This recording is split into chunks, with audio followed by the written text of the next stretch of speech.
avec vous sur Sud Radio pour le 10h midi à 11h. Nous commentons l'actualité, nous débattons avec aujourd'hui Mathieu Alterman. Bonjour, journaliste, auteur. Romain Colas, vous êtes secrétaire national du PS et maire de Boussy-Saint-Antoine dans le 91. Bonjour. Bonjour Muriel Réus, conseil en influence et réputation. Bonjour, j'espère que j'ai bonne réputation.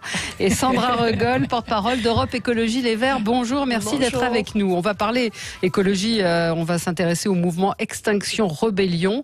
Sont-ils les nouveaux gilets jaunes? On vous pose la question, je sais que ça vous fait bondir, vous qui êtes gilets jaunes, vous avez l'impression qu'on vous vole votre mouvement, on va en reparler. Et puis on va parler du gouvernement et de la lutte contre le terrorisme avec un sondage IFOP pour Sud Radio. Faites-vous confiance au gouvernement pour lutter contre le terrorisme? Eh bien non, la réponse est non. 6 Français sur 10 en doutent. On va en parler avec vous. Et puis on va parler d'un autre sondage. 3 Français sur 4 sont tentés par un vote protestataire. C'est énorme. Et vous, dites-nous ce que vous en pensez. 0826 300 300. On commence avec notre tour de table. Vos coups de cœur, vos coups de gueule. On va commencer peut-être avec vous, Mathieu. Oui, j'ai un coup de gueule en fait sur le problème des filiations nées par GPA à l'étranger. Ouais. En fait, l'Assemblée nationale avait décidé que finalement les gens qui avaient eu recours à la GPA ces dernières années, la filiation était officielle, c'est-à-dire qu'on devenait vraiment le parent des enfants. Et il y a eu un recul et j'ai pensé à plusieurs amis que j'ai qui se battent depuis des années pour que leur enfant soit reconnu, que cette décision est totalement hypocrite, qu'on ne peut pas dire on veut le bien-être des enfants et en même temps faire une chose qui fait en sorte que les enfants, c'est plus vraiment leur père au niveau des lois, c'est plus vraiment leur père au niveau des lois, que voilà, c'est pas bien et qu'au final, qu'est-ce qui va se passer? C'est que les gens qui ont eu recours à la GPA dans des pays étrangers, ils vont partir. Oui, façon, voilà. sauf qu'il y a effectivement une hypocrisie, sauf que d'une certaine manière, c'était aussi un pas vers la GPA. C'est ce que les opposants disaient. Il y a un moment, on peut... Oui, c'est un pas vers la GPA. Bon, d'accord. Mais enfin, il y a quand même des gens qui sont là. Il y a des enfants, des petits-enfants. On ne peut pas leur dire, oui, mais ton père et ta mère, finalement, en France, on reconnaît que c'est pas vraiment eux, alors que dans les autres pays, on reconnaît que c'est eux. On ne peut pas, humainement, au-delà des lois, qu'on soit pour ou contre, c'est juste, c'est humain. Il y a un problème humain. Voilà. Après, la manière dont ça avait été adopté était... il n'y a pas eu de débat sur la question. Il n'y a pas eu de débat, mais aujourd'hui, il y a des parents qui sont très tristes. Voilà. Et puis il y a des conventions sur les droits de l'enfant qui imposent quand même de reconnaître ces enfants et de leur donner des droits. Et puis il y a quand même quelque chose qui est inquiétant, c'est-à-dire qu'on a une majorité qui se trompe, c'est-à-dire qui vote en conscience un truc et qui est rappelé à l'ordre par le chef et qui doit changer son vote. On voit pas ça dans beaucoup de pays, en fait. Une assemblée nationale qui est obligée de refaire un vote parce que le chef a dit vous vous êtes trompé de bouton. Je crois que sur un point de vue démocratique, c'est vraiment inquiétant. Romain, votre... c'est la démonstration sur ce qui vient d'être dit, que dans la Ve République, c'est toujours le gouvernement qui gagne, malheureusement, face au Parlement. Et la seconde délibération est une des plaies parlementaires. En fait, un amendement est adopté contre l'avis du gouvernement. Le gouvernement peut demander un nouveau vote à la fin, sur n'importe quelle partie du texte. À la fin des débats, une fois que d'ailleurs, il a eu le temps de faire une majorité à sa main... dans l'hémicycle, et moi je partage ce qui vient d'être dit. On a des êtres humains en face de nous, des gamins qui réclament légitimement d'avoir une existence légale. Qu'on soit pour ou contre la GPA, on a des devoirs vis-à-vis de ces enfants, de ces citoyennes, ces citoyens qui aspirent simplement à avoir un état civil. Qu'est-ce que vous répondez à ceux qui disent c'est aussi hypocrite et c'est un pas vers la GPA? C'est-à-dire, c'est d'une certaine manière, si on reconnaît les enfants ils sont contre la GPA au nom des droits de l'enfant. Le droit élémentaire d'un enfant, c'est d'avoir un état civil et une identité. Donc je les renvoie à leur propre incohérence. Votre coup de gueule, vos coups de cœur, je ne sais pas ce que... C'est à la fois un coup de gueule et un coup de cœur. C'est moi en même temps à moi. Coup de gueule contre le gouvernement et Emmanuel Macron qui font tout pour que l'initiative parlementaire, parler des droits du Parlement à l'instant, sur le référendum d'initiative partagée contre la privatisation d'Aéroports de Paris. Je ne reviens pas sur les arguments qui plaident pour que surtout on laisse dans le giron public Aéroports de Paris. Parce qu'il y a un sujet financier, c'est une aberration financière, c'est une aberration environnementale, c'est une aberration aussi pour les riverains. Moi je suis maire d'une commune qui est riveraine d'Orly. On a évidemment la crainte, à partir du moment où Orly serait privatisé, qu'ils se rentabilisent sur les créneaux, alors même qu'ils sont plafonnés, et que ceux-ci soient progressivement déplafonnés. Ça veut dire donc plus de pollution, plus de nuisances pour les riverains immédiats d'Orly. Et je suis en colère contre le gouvernement parce que celui-ci fait tout pour qu'il y ait très peu de signatures. Il suffit d'aller sur le site intérieur.gouv. On est à presque 900 000 et ça va faire l'objet de mon coup de cœur. Parce que le gouvernement fait tout pour que cette initiative ne fonctionne pas. Il faudrait arriver d'ici la fin mars à 4 millions, un peu plus de 4 500 000 signatures pour que la procédure de référendum soit enclenchée. Mais le gouvernement fait tout Il suffit de voir à quel point c'est compliqué de récolter les signatures, aussi bien sur le site internet que en physique. On a interdit à toutes les mairies de recueillir des signatures, alors même qu'on peut inscrire des gens sur la liste électorale, on ne peut pas recueillir leur parrainage pour que cette démarche puisse exister. On a limité à 2 villes par canton la possibilité de recueillir les signatures. Vous imaginez que quand vous êtes au fond de la Lozère ou au fond des Pyrénées, aller au chef-lieu de canton, c'est 1h30 de trajet, et encore si on a la chance d'avoir une voiture. Bon, bref, le gouvernement fait tout pour que ça marche pas. Il a un site internet qui est tout sauf ergonomique, alors qu'il sait mettre les moyens quand il veut mener des opérations de com. Et pourtant, près de 900 000 de nos concitoyens, à l'heure où nous parlons, ont fait une démarche fastidieuse pour soutenir cette procédure. Et donc, je veux leur rendre hommage à eux, parce que le gouvernement fait tout pour leur compliquer la vie, fait tout pour compliquer la vie à une initiative parlementaire, et ils peuvent aller sur intérieur.gouv. référendum.intérieur.gouv.fr, munis de leur carte d'identité et d'un peu de patience, parce que c'est tout sauf simple, et soutenir cette démarche. Il faut 4,5 millions, c'est ça un peu plus de 4,5 millions, il faut 10% du corps électoral. Et j'ai un argument qui est un peu facile, pardonnez-moi, mais je pense que les Françaises et les Français me comprendront. Ils ont tous en tête la privatisation des autoroutes et les effets que ça a eu pour leur pouvoir d'achat. C'était Bruno Le Maire, directeur de cabinet à l'époque de Dominique de Villepin, Premier ministre, qui était à la manœuvre sur le sujet. C'est aujourd'hui Bruno Le Maire, ministre de l'économie, qui est à la manœuvre sur la privatisation d'ADP. Les mêmes causes, les mêmes acteurs reproduiront les mêmes effets, c'est les Français qui seront lésés. Bon, il faut aller sur le site. Sandra, vous, c'est un coup de cœur, un coup de gueule ? Moi, c'est un coup de gueule parce que vous m'avez piqué mon coup de cœur pour en faire un sujet d'aujourd'hui. Extinction Rebellion, c'est quand même dans l'actualité. Tout à fait. Non, mais du coup, je vais vous parler à brûle-pourpoint du week-end de mobilisation pour avoir droit à un dimanche sans chasse à minima tout le temps, ce qui est un coup de cœur parce qu'en fait, il y a 15 millions de personnes qui aiment se balader dans la nature, en forêt, qui sont des promeneurs et des promeneuses. Et puis, il y a 1,2, 1,3 millions de chasseurs. Et en fait, les chasseurs ont droit d'accès à la nature tous les week-ends, pendant que les promeneurs n'ont pas droit d'accès. Ce qui produit, depuis le début des années 2000, à peu près 3000 blessés, plus de 3000 blessés, plus de 400 personnes qui ont laissé la vie parmi ces 3000 personnes.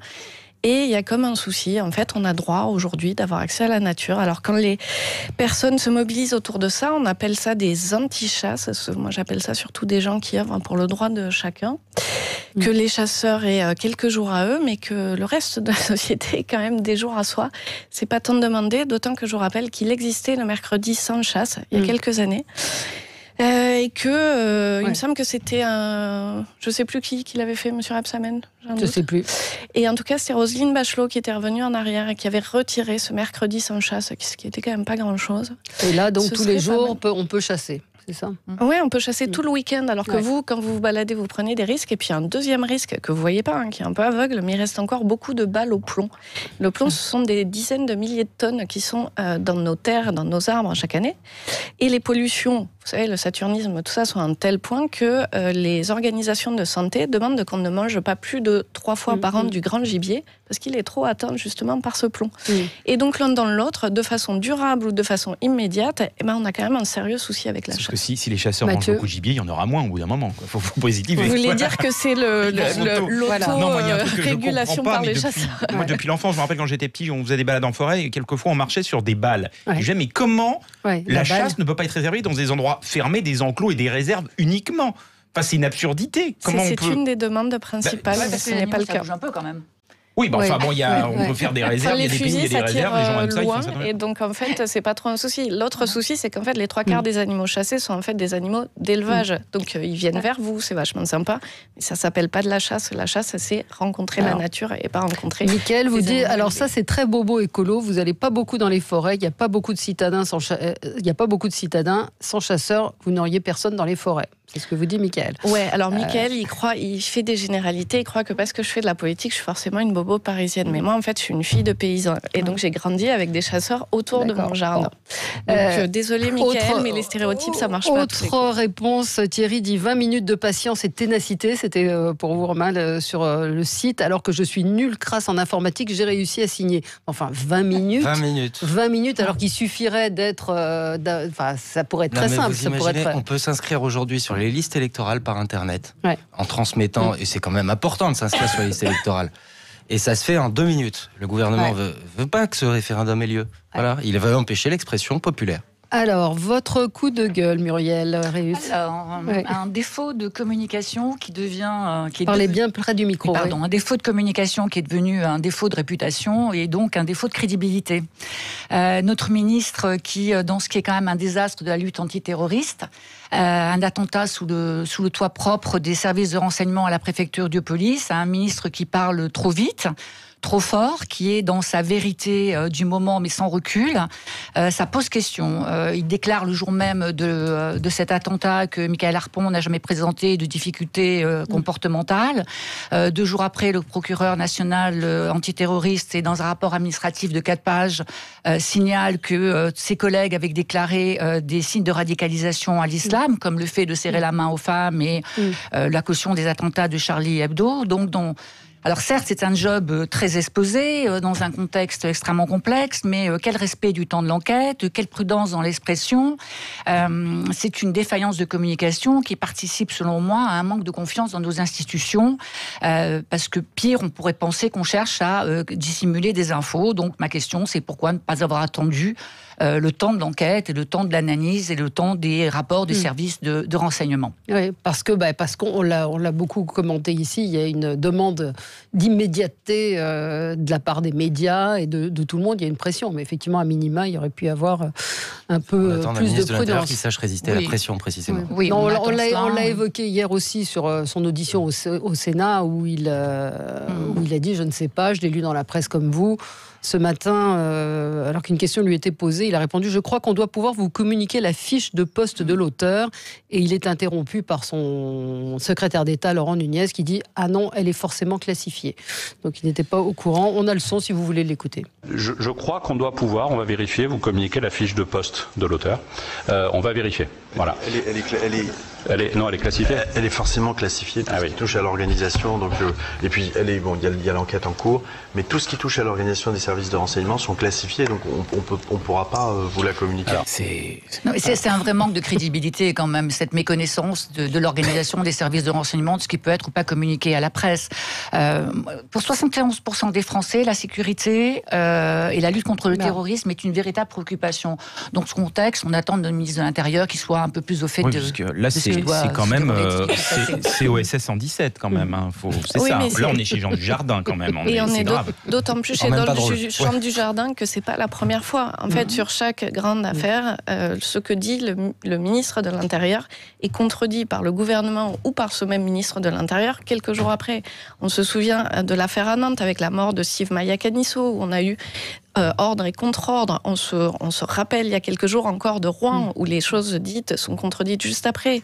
Enfin, je peux vous en citer des dizaines. En fait, la parole de Christophe Castaner aujourd'hui n'a plus aucune valeur, puisque ce qu'il dit au départ n'est jamais ce qui se confirme. Ah oui, souvenez-vous aussi des incidents à l'hôpital de la... C'était la Salpêtrière. Oui, c'est sur voilà. Et donc, à chaque fois, il arrive avec quelque chose qui fait le buzz, c'est-à-dire une espèce de contre-information, mais qui va dans le sens de ce dont il a besoin. Et petit à petit, il change pour revenir vers la vérité. Cette contre-vérité, c'est un vrai souci. On lui demande de réagir à propos de l'hystérie qu'il y a sur les réseaux sociaux. Ça, il réagit avant d'avoir les informations. C'est le ministre de l'Intérieur, c'est un choix. Il a expliqué qu'il avait eu des informations et que les informations qu'on lui avait données étaient celles-là. Au moment... non mais Valérie, il y a un fait très important en France, et on l'a vu dans le Lubrizol, c'est qu'on a une méconnaissance totale de la gestion de crise en France. On ne sait pas gérer les situations de crise, on ne sait pas les prévenir, on ne sait pas les plans qu'il faut, et on ne sait pas communiquer dans les situations de crise. Donc il y a un vrai job pour tous les communicants en gestion de crise, dont je fais partie, merci.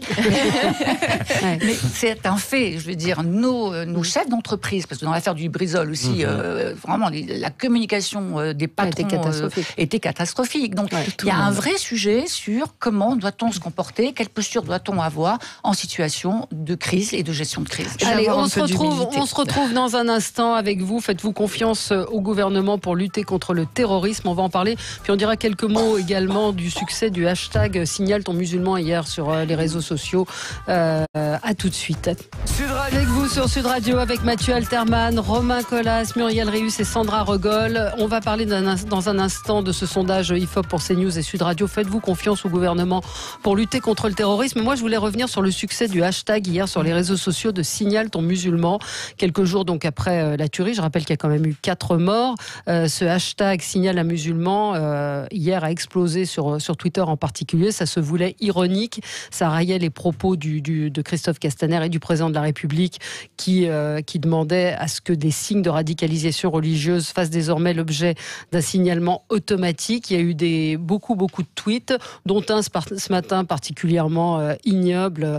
Alors vous trouvez ça drôle, Sandra? Enfin, pas celui-ci en particulier. Merci. Je demande à chaque musulman, pour faciliter le travail de nos forces de l'ordre, de se faire broder cette étoile sur la poitrine. C'est une étoile jaune avec marqué Muslim. Il y en a eu d'autres du genre dénonçons le père Fouras parce qu'il a une barbe et alors des gens me disent oui, c'est quand même assez drôle. Donc Mathieu, peut-être vous avez réagi comme moi. Je trouve ça pas drôle du tout. Je trouve ça consternant. Moi, je me bats contre le racisme depuis l'adolescence. J'aimerais que les musulmans soient représentés peut-être par des gens un peu plus intelligents que plutôt par la connerie absolue de ce tweet qui est lamentable et qui finalement les stigmatise. C'est nul. C'est nul. Il y a eu 4 morts. C'est nul. Il y a personne. Faut arrêter. Évidemment, il y a des racistes en France, ça existe. Mais enfin, la majorité des gens n'en ont pas après les musulmans. Ils en ont juste après les terroristes. Et on va pas. Enfin, c'est pas drôle. C'est nul. Mettre l'étoile jaune, c'est lamentable. Je suis issu d'une famille où il y a eu quand même 6 millions de morts, gazés. J'en ai marre. Moi, j'en ai marre. Je veux entendre les voix éclairées, je veux entendre les voix modérées, je veux entendre les voix réfléchies, et j'en ai marre de lire sur Twitter des conneries pareilles qui sont pas drôles et qui salissent le débat. C'est redit en fait la personne qui a fait ce tweet. Oui, mais c'est anonyme. Sur Twitter, il n'y a pas de il y a eu 30 000 tweets hier, Sandra. Il y a eu 30 000 tweets là-dessus, mais vous confondez 2 choses. Des responsables politiques au sens parti ou au sens organisation qui, eux, n'ont pas pris part ou très peu à ce hashtag, et puis des gens qui ont envie de ne pas faire la morale dessus, de ne pas revenir sur tous les musulmans ne sont pas des islamistes et qui choisissent. Est-ce que c'est pas une manière de faire l'amalgame soi-même? Alors, d'une part, je crois pas. D'autre part, moi, j'ai une vraie inquiétude, mais qui rejoint le sondage dont on va parler tout à l'heure, qui est que ce gouvernement, dans tous les sujets, a plein de mots, plein de grands discours et tout, et aucun acte qui se traduise par un résultat qui soit efficient, que ce soit en termes, enfin particulièrement dans le domaine du ministre de l'Intérieur, ou que ce soit dans les manifs, dans la gestion du renseignement.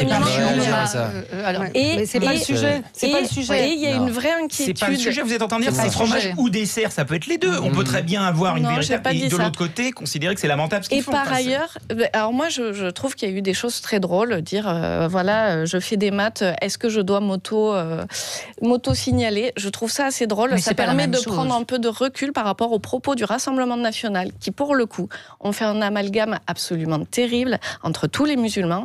Et à un moment donné... Non, ils n'ont pas fait cet amalgame entre tous les musulmans. Il a bien fait la distinction. Le président de la République. Marine Le Pen est au gouvernement. Marine Le Pen est au gouvernement. Mais non, j'ai dit le Rassemblement national. D'accord, mais je pensais que vous parliez du gouvernement, parce que là, c'est le gouvernement qu'on stigmatise. Mais bien sûr que c'est réactif. C'est pour répondre à ce discours qui a été développé par le Rassemblement national. Et j'ai bien dit, même si je suis très enrhumée, le Rassemblement national. Ce hashtag est en réponse aux propos du ministre de l'Intérieur et du président de la République sur la vigilance citoyenne. C'était ça. La vigilance citoyenne, c'est le 4e discours dans lequel il l'emploie. Ce n'est pas une réponse à ça. C'est pas une réponse à l'ensemble de ce qui et là, je vais me permettre de parler d'expérience, parce qu'il se trouve que... parce que j'en ai pas. J'en ai une bien particulière. Parce que les femmes qui sont jugées par la Cour d'assises spéciale de Paris, celles qui ont voulu faire sauter Notre-Dame, elles ont été arrêtées chez moi, dans le cadre d'une opération terroriste à Boussy-Saint-Antoine. C'est le djihad dans la prairie. Une opération terroriste qui s'est déroulée le 8 septembre 2016. Et c'est une expérience, croyez-le bien, dont je me serais bien passé. Parce que ces femmes, elles sont venues se réfugier chez une de mes administrées, qui avait 39 ans, qui a mis ses enfants, des enfants qui étaient scolarisés dans une école de la ville, dans un service périscolaire pour aller tuer des gens. Alors qu'elle les mettait jamais, elle les avait inscrits ce jour-là, dans le cadre d'un projet terroriste. Et d'ailleurs, je regrette amèrement, c'est la seule des prévenues qui refuse de comparaître chaque matin à l'audience, donc elle ne s'expliquera pas. Cette femme vivait parmi les miens, à Boussy-Saint-Antoine, qui est une commune dont on ne peut pas dire qu'elle souffre du moindre problème de radicalisation. Les citoyennes et les citoyens, parce que moi j'aime pas parler de communauté, ils cohabitent dans une relative harmonie. Cette femme amenait ses enfants à l'école tous les jours. Cette femme est sortie de chez elle Et j'avais eu, moi, parce qu'il m'a averti du lancement de cette opération, Bernard Cazeneuve, qui était ministre de l'Intérieur et avec un autre calibre que celui d'aujourd'hui, qui m'expliquait que ces femmes allaient sortir pour tuer. Et que c'est pour ça qu'il avait déclenché une opération. Elles allaient sortir pour tuer des gens que je côtoie tous les jours. Elles sont sorties avec des couteaux, elles ont d'ailleurs frappé un policier. Et elles étaient hébergées chez une femme que nous fréquentions tous les jours, quand je dis nous, les citoyennes et les citoyens de ma petite commune de l'Essonne, et nous n'avions rien vu. Rien vu. Elle était dans aucun écran radar. Elle apparaît très tard dans la procédure parce qu'elle est mise en relation avec les apprentis terroristes par Instagram. Nous n'avions rien vu. Et puis, juste après l'opération, les langues se sont déliées. Ouais. C'est vrai qu'elle a arrêté de serrer la main à des hommes il y a quelque temps. C'est vrai qu'elle est devenue beaucoup plus rigoriste. C'est vrai qu'elle refusait, alors même qu'elle gardait les gamins des voisins quelques semaines encore auparavant, qu'elle refusait d'avoir le moindre lien social avec un certain nombre de citoyennes et de citoyens. Et personne n'a rien dit.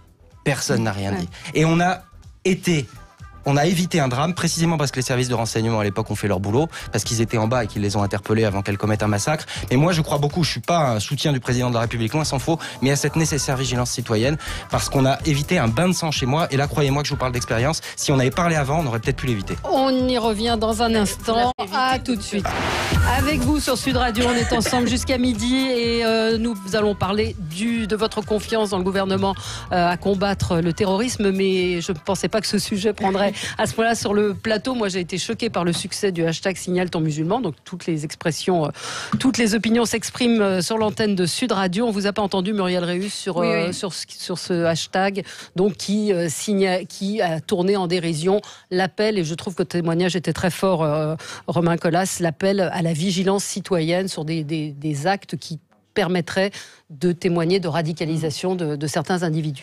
Oui, Romain, pour revenir sur ce que vous avez dit tout à l'heure, moi je trouve qu'il y a un paradoxe très fort entre cette libération de la parole et cette protection de la parole, et puis ce déchaînement sur les réseaux sociaux avec cette parole tout à fait,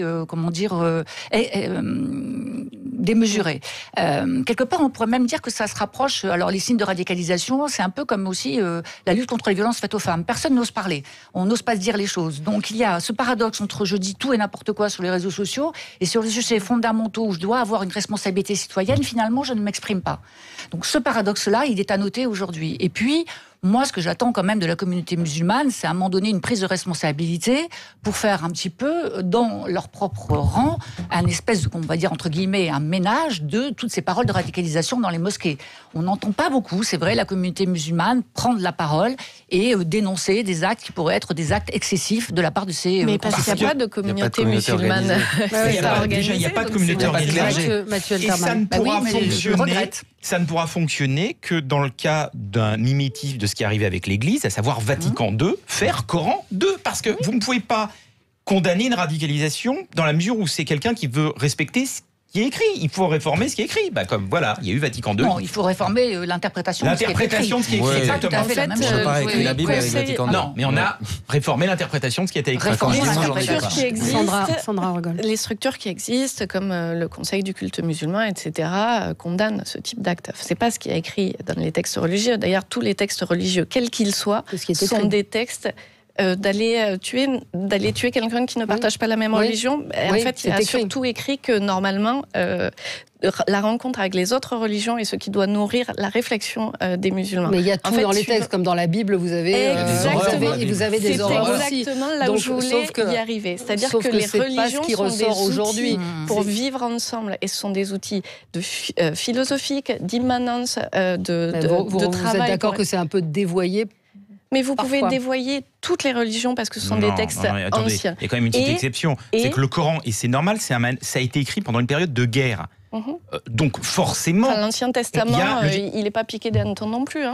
L'Ancien Testament, c'est la première religion. Il ne peut pas y avoir des autres religions, elle n'existait pas. Est-ce qu'aujourd'hui on tue au nom de l'Ancien Testament et de la Bible? Elle n'existait pas. Non, mais c'est pas le débat, c'est pas le débat. Le débat, c'est les nouveaux radicaux qui sont venus dans les mosquées. Le débat, c'est l'incitation au crime. Le débat, c'est l'incitation aux attentats. Le débat, c'est l'incitation au meurtre.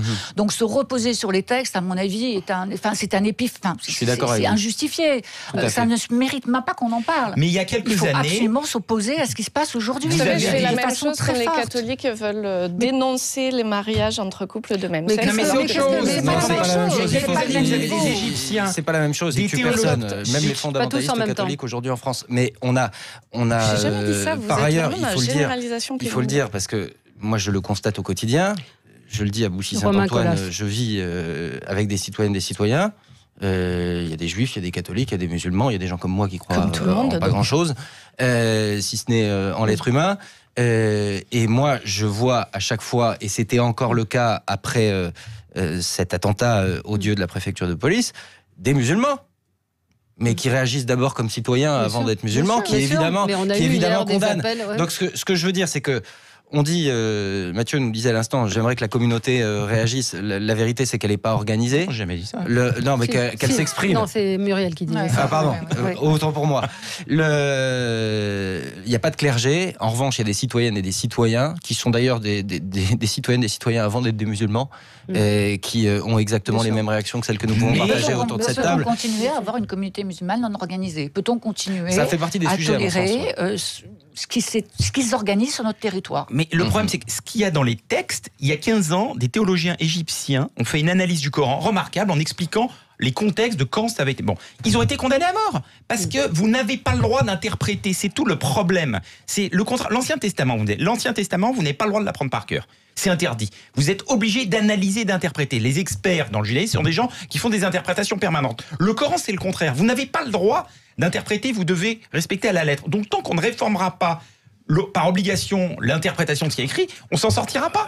Mais là c'est faire fi du libre arbitre. C'est faire fi totalement du libre arbitre. On peut être croyant, et pas fondamentaliste. Oui, ce que je voulais dire, c'est que quelqu'un qui se dit, là d'une certaine façon, vous donnez une excuse religieuse à celles et ceux qui se vautrent dans l'infamie. Mais c'est le drame. Ceux qui se radicalisent quelque part, ce sont des gens qui, sincèrement, se pensent bons musulmans. Au départ, dans la radicalisation, c'est là la difficulté dans le combat. Sauf que pour les musulmans, que ce soit en France ou ailleurs, ces radicalisés, ces terroristes sont une insulte permanente à leur foi, à leur vie, à ce qu'ils font. Et je ne sais pas s'il faut classer les gens comme vous le faites, Monsieur Colas. Je ne sais pas s'ils sont d'abord citoyens ou d'abord musulmans, et je m'en fous. Mais moi, je m'en fous pas. Je suis maire et j'ai d'abord devant moi des citoyennes et des citoyens avant de savoir s'ils sont musulmans, catholiques ou juifs. Moi, je suis républicain et je peux vous dire que je parle d'abord à des citoyens. Oui, parler d'abord à des personnes, ce serait déjà un début qui permettrait peut-être d'avancer. Des citoyens. Pour moi, la personne a des droits et ces droits s'expriment au travers de la citoyenneté. C'est ce qu'on expliquait tout à l'heure sur l'état civil des personnes issues de PMA. Des citoyens avec des valeurs républicaines. En fait, stigmatiser la question de la religion, quelle qu'elle soit, en se demandant si on a d'abord des croyances ou d'abord sa citoyenneté, je trouve ça très étrange. Permettez-moi de poser la question quand même. Pourquoi pas étrange? Mais parce qu'en fait, vous êtes citoyen et vous avez une croyance, et vous avez une croyance, et vous êtes citoyen. On vit dans un pays laïque. Vous êtes dans un pays laïque. On vit dans un pays laïque. Alors, la laïcité a été organisée pour que chacun, chacune, la loi de 1905 est faite pour que chacun, chacune puisse vivre sa religion dans le cadre privé sans que ça n'altère au fonctionnement de l'État. Donc ce n'est absolument pas une loi qui sépare le religieux de votre vie. J'ai dit que moi, comme maire, je m'adressais à des citoyens. Parce que si je ne m'adresse pas à des citoyens, ça veut dire que je fais du communautarisme. Vous vous considérez comme quoi dans ce pays? Comme une citoyenne? Comme une personne. Pas comme une citoyenne. Défendant des valeurs républicaines. En fait, moi, je ne prends pas l'aspect administratif. Administrativement, je suis une citoyenne. On va simplifier. L'intérêt de tout ça, c'est que tout citoyen doit considérer que ce qui domine et qui dirige le pays, c'est la loi française et pas la loi de la religion, quelle que soit la religion. C'est ça que ça veut dire. Voilà, tout à fait. Mais alors moi, je suis quelqu'un qui a tendance à beaucoup faire évoluer les lois et qui est du côté des lanceurs d'alerte. Donc vous comprendrez que je sois du côté de la terre plus que de celui de l'administratif. Je ne vois pas l'opposition entre terre et administratif, mais on a Nabil avec nous en ligne qui voulait réagir à notre débat. Bonjour Nabil. Bonjour, merci de me donner la parole. Je vous écoute. J'ai entendu des choses qui m'ont fait un peu bondir, c'est pour ça que j'ai souhaité de réagir. La dame, l'intervenante, qui a dit que par exemple, les musulmans, j'entends depuis tout à l'heure les musulmans en fait. Il faut savoir qu'il y a la grosse majorité en fait de musulmans comme vous et moi, citoyens musulmans comme moi, font leur travail, ils ont des enfants, ils ont peur pour leurs enfants, ils veulent juste faire leur travail tranquillement, rentrer, ils ont une contribution sociale, ils fréquentent des gens de tous bords, de toute religion, ils veulent en fait que justement qu'on les débarrasse en fait de ces gens-là qui créent en fait ce genre de troubles. Oui. L'histoire de salafistes, de radicaux, etc. qui veulent pas se mélanger avec nous, même moi par exemple, parce que soi-disant on est habillé de façon moderne. Mais ces gens, il n'y a pas besoin en fait de faire subir en fait aux musulmans globalement un test de vérité pour savoir qui il est ou qui l'est pas. Vous avez le mec qui est habillé avec un pantalon afghan avec des sandales, il fait moins 3 degrés. Il le fait pas parce que c'est un Bermuda ou parce qu'il a envie de se déguiser ou parce que c'est Halloween. C'est parce que c'est une croyance profonde. Maintenant, la dame qui a dit, par exemple, que ceux qui vont à la mosquée, ils entendent des prêches. Bon, c'est pas mon cas, moi je mets pas les pieds dans une mosquée, je pratique pas. Je le revendique, je l'assume. Mais le vieux qui est à la mine, ou le vieux combattant, qui ne sait ni lire ni écrire, qui va juste à la mosquée pour faire sa prière, il comprend rien. Qu'est-ce que vous voulez qu'il dénonce? C'est un peu comme dire, je vais à la salle de sport, il y a un point d'huile à côté, je dois le dénoncer. Mais moi je vais faire mon sport. Le reste, ça ne me regarde pas. Oui, mais vous entendez bien, s'il y a un prêche, oui, mais s'il y a un prêche qui est guerrier, qui incite au meurtre, etc., qu'il soit vieux, jeune ou n'importe quoi, il le comprend, il l'entend. Oui, mais le problème, c'est que derrière cette histoire de vigilance, c'est un peu demander en fait à tous les musulmans de devenir des indiques.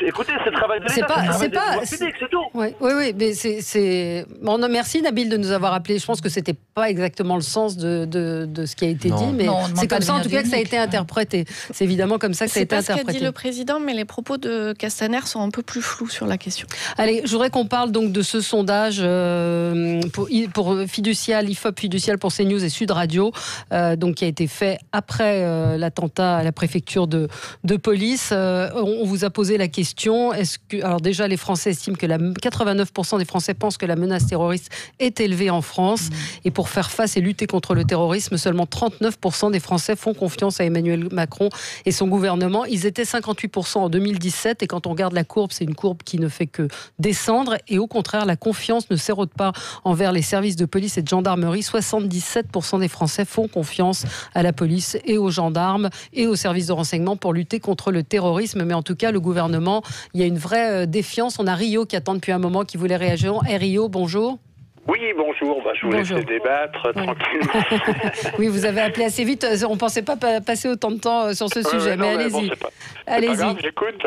Je voulais intervenir sur les services de renseignement. Il faut savoir quand même que les services de renseignement ont été modifiés au temps de Sarkozy. Ouais. C'est-à-dire qu'il avait supprimé les RG, la DST.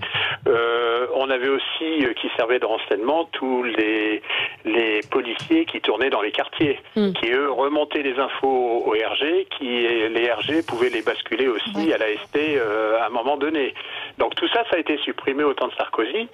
Donc c'est vrai que le citoyen, il faut qu'il soit vigilant aussi. Et puis, de toute façon, on est vigilant pour tout, que ce soit pour le terrorisme, que ce soit pour la violence sur les femmes, que ce soit la violence sur les enfants. Voilà, on constate quelque chose. C'est le rôle de tout citoyen de déclencher quelque chose. Oui. Oui, non, mais une réaction peut-être à ce qui vient d'être dit, Muriel. Oui, il y a une réforme en cours d'ailleurs qui est très approuvée par Laurent Nunez, qui en est un des fervents partisans. La réforme, c'est qu'une partie des missions confiées à la Direction générale de la sécurité intérieure et l'autre partie des missions serait confiée au service central du renseignement territorial, et que tout ne reste pas à la direction du renseignement de la préfecture. Donc je pense qu'il y a une prise de conscience aujourd'hui de l'organisation qui est défaillante. Ou en tout cas qui ne répond plus à l'organisation du territoire. Ouais. Voilà. Ouais. Après, je comprends que les Français se posent des questions sur la gestion gouvernementale et confiance en leur police, dans les forces de l'ordre en général. Parce que, par exemple, vous voyez le projet de loi de finances 2020, alors qu'on dit la police doit être soutenue, il faut mettre les moyens, elle souffre, etc. En fait, on fait des coupes. Non, il y a un budget important qui vient d'être voté là. Non, dans le PLF 2020, les budgets alloués aux moyens de rénovation des locaux, aux moyens d'achat de matériel, etc., de toutes les forces de l'ordre et du ministère de l'Intérieur viennent d'être coupés. C'est ça la réalité. En fait, allez regarder le projet de loi de finances. La proposition de Castaner, c'est de couper encore dans les budgets exactement ce que soulignent les forces de l'ordre. Mais mais je ne pense pas. C'est en ligne. Vous allez voir sur le site de l'Assemblée nationale. Il y a de l'argent en plus, mais qui va servir notamment à écluser le paiement d'un certain nombre d'heures supplémentaires qui sont dues. En revanche, ma voisine a tout à fait raison. Sur l'équipement, sur les locaux, c'est plus que léger, ainsi que sur les recrutements, malheureusement. Je voulais remercier l'auditeur Herriot, je crois, pour son commentaire, parce que je le trouve frappé du coin du bon sens. Et moi, j'ai pas trop envie de réagir à l'idée qu'on se fait de l'efficacité du gouvernement. Les sorties malheureuses de Castaner, malheureusement, ce qui est essentiel, c'est que les Françaises, les Français aient confiance dans leurs forces de police et de gendarmerie qui méritent effectivement des moyens pour pouvoir agir. Mais cette vigilance citoyenne, moi, telle que je la conçois, c'est pas du flicage généralisé ou de la délation, c'est simplement, et pas sur les réseaux sociaux, mais par des canaux qui sont bien précis, qui sont là aussi des canaux républicains et sous le contrôle démocratique, de pouvoir signaler des comportements qui sont manifestement troublants pour que le cas échéant, on puisse éviter un drame. C'est pas la suspicion généralisée, mais moi, j'ai déjà fait, parce qu'on a formé, après l'épisode que nous avons vécu dans ma commune, toutes les personnes, les bénévoles associatifs, les encadrants, les enseignants, au repérage des signaux faibles de la radicalisation. Et depuis qu'on a fait ces formations, j'ai dû faire 2 signalements. Je les fais remonter à la préfecture. J'ai dit aux gens, venez signalez-le-moi à la mairie. Je fais remonter ça à la préfecture. Il y a une cellule dans chaque préfecture maintenant qui est dédiée à ces questions-là. Et je n'en entends plus parler. Et quand j'en entends plus parler, je suis satisfait. Ça veut dire que vraisemblablement, il n'y avait pas de sujet, que les services ont fait leur boulot et qu'ils n'ont pas considéré que vous avez voilà. Et dans le respect du droit, parce que nous avons des fonctionnaires qui, évidemment, sur ces sujets particulièrement, respectent le droit et les libertés publiques. Alors, je voudrais qu'on revienne sur l'intitulé exact. Faites-vous confiance au gouvernement sur la lutte ? Évidemment que oui. Enfin, je veux dire, il y aura un attentat tous les 15 jours. Sinon, on sait quelle est la menace. On sait qu'il y a eu énormément d'attentats déjoués. Affirmer que je ne fais pas confiance au gouvernement, c'est de l'opinion. Sauf que c'est en baisse. C'est en baisse. C'est une balise qui a été faite depuis des années. En 2015, c'était 87%, 82%. Oui, parce qu'il y a eu des violences. 80, 83. Non, mais depuis 3 ans, on peut dire que c'était relativement stable autour de 80, 85%. Là, il y a une baisse tout de même si le chiffre est élevé par rapport à la confiance au gouvernement, parce que les forces de l'ordre restent les forces de l'ordre à 77%. Oui, rappelons-nous quand même ce qu'on a vécu en 1986, où la France Paris était ensanglanté par une association en plus terroriste qui n'émergeait que d'un seul pays. C'était pas du terrorisme mondialisé, si on peut utiliser ça comme terme. Donc je pense qu'on a fait d'énormes progrès et qu'évidemment c'est pas parfait. Évidemment il y aura des drames. Mais voilà. Non, mais on peut se réjouir que 77% des Français fassent confiance aux forces de police et de gendarmerie. Oui. Encore une fois, moi je suis vraiment désolée parce que je trouve que c'est un problème de posture et de communication. Comment ne prend-on pas la mesure que la posture, la communication et l'expression et les comportements, à un moment donné, décrédibilisent l'action politique et l'action des partis politiques et l'action des hommes et des femmes qui sont au gouvernement. C'est quand même pas si difficile de se remettre en cause sur ces sujets-là. Ouais. On aura un appel tout à l'heure et puis on va parler d'Extinction Rebellion. Depuis lundi, la place du Châtelet est occupée donc par des militants du mouvement écologiste Extinction Rebellion qui réclament des actions concrètes. On en parle avec vous. De retour avec vous dans le studio de Sud Radio, on continue de débattre. On va parler du mouvement Extinction Rebellion qui est mobilisé depuis lundi sur la place du Châtelet pour réclamer des actions concrètes contre le réchauffement climatique de la part des États. On va en parler, mais on avait Corinne qui voulait réagir à notre précédent sujet sur la confiance au gouvernement. Bonjour. Oui, bonjour à tous. Oui, alors je voulais vous dire pour la vigilance, pourquoi pas, mais il faudrait peut-être déjà que l'État fasse son travail. Alors que quand on commence pas à me dire que je suis raciste, parce que moi j'étais dans la campagne de Montebourg, alors vous voyez, faut enlever tous ces principes. Moi mon père habite Salon, moi je suis à Chamonix, j'ai pas tellement encore ce problème, mais moi j'avais 10 ans que je vais à Salon. Si vous au marché de Salon, j'adore. Ouais. Ben maintenant je vais dans les petits villages parce qu'en 10 ans c'est les burkas. Elles passent avec les poussettes et vous êtes obligés de baisser les yeux et de vous écarter. Personne ne fait rien. Ça fait 10 ans qu'on nous dit que les délinquants, après 40 fois, alors que ça soit français ou tout, moi je m'en fous, 40 fois qu'ils ont fait la récidive, on ne peut pas les mettre en prison. Mais bon, on trouve des places pour les gilets jaunes. Ça, c'est un peu bizarre aussi. Manifestations non tolérées, les prières de rue, on n'a jamais rien dit, on n'a jamais rien fait. Donc si on veut retrouver une république et que le français soit vigilant, il faut d'abord déjà que l'État fasse son travail. Après, une autre chose, est-ce qu'il faut définir qu'est-ce qu'être français ? Il faut le redéfinir. Est-ce que français, c'est des gens qui ne sont rien ? C'est des gens, quand on est en Algérie, qui n'ont pas de culture. Est-ce que c'est vendre Alstom et notre énergie et donner que des impôts? Alors, excusez-moi. D'accord, non, mais parce que on était passé au sujet de la confiance dans le gouvernement, donc on entend en tout cas que vous n'avez pas confiance, puisque vous dites on ne fait rien, si je comprends bien, c'est ça, vous ne faites pas confiance au gouvernement. Ben non, parce qu'on est souvent faible Hein, on est faible avec les forts et fort avec les faibles. Si la justice et la cohésion sociale, il faut voir à long terme maintenant, hein, c'est sur 20 ans. Hein. On va pas faire ça demain, faut arrêter. Mais il faudrait retrouver une cohésion sociale, mais partout, dans tous les territoires de France. Merci.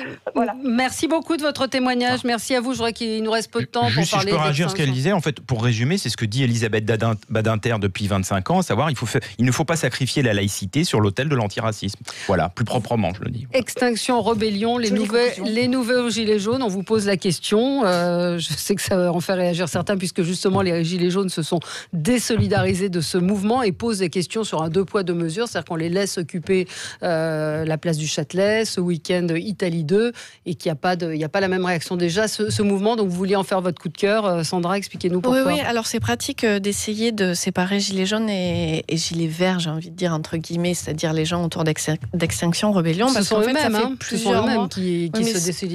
Sauf que ça fait plusieurs mois qu'il y a des actions conjointes, que des gilets jaunes sont dans les manifs des environnementalistes et que les environnementalistes vont dans les manifs des gilets jaunes. Donc en fait, tout ça est juste monté en épingle pour arriver à essayer de dissocier des mouvements qui ont des pratiques qui se ressemblent. Pourquoi un coup de cœur sur Extinction Rébellion ? Parce que ce sont des pratiques de lutte non violente qui sont enseignées à des milliers de personnes. C'est-à-dire, on ne va pas provoquer, on ne va pas attaquer, on va faire ensemble. Hier soir, c'était séance de méditation collective sur la place du Châtelet. Il y a eu intrusion dans un McDo, intrusion dans Saint-CA, il y a eu dégradation au centre Italie 2, donc je vois pas très bien où le mouvement est pacifiste. Hormis les 3-4 tags, mais il y a toujours 3-4 tags. Juste, laissez-moi finir Valérie. Hormis les 3-4 tags qu'il y a eu, qu'est-ce qui a été cassé dans cet immense centre commercial dans lequel ils étaient des dizaines de milliers de personnes. Non, ils n'étaient pas des dizaines de milliers, ils étaient quelques centaines. Non, ils étaient beaucoup plus que ça. Non, on ne rentre pas des dizaines de milliers dans le centre commercial, c'est impossible. À Vélizy 2. Mais dans Italie 2 Italie 2, non, on ne rentre pas à des dizaines de milliers dans Italie 2. Mais comment on peut dire que c'est un mouvement ? Vous dites il y a eu de la méditation. Moi, ce matin, j'ai lu dans le journal qu'il y avait eu intrusion dans un McDo, qu'il y a eu intrusion chez CA, qu'il y a eu des choses de...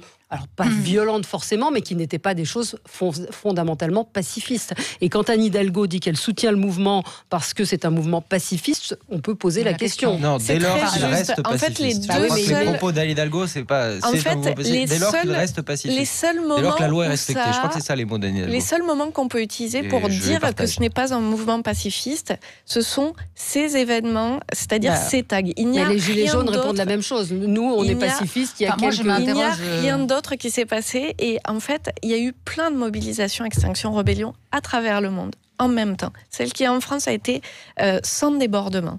Alors que ce n'est pas le cas partout, où il y a eu des endroits où ça a débordé, parce que suivant les cultures locales, ça peut déborder. Et ce n'est pas la première fois non plus.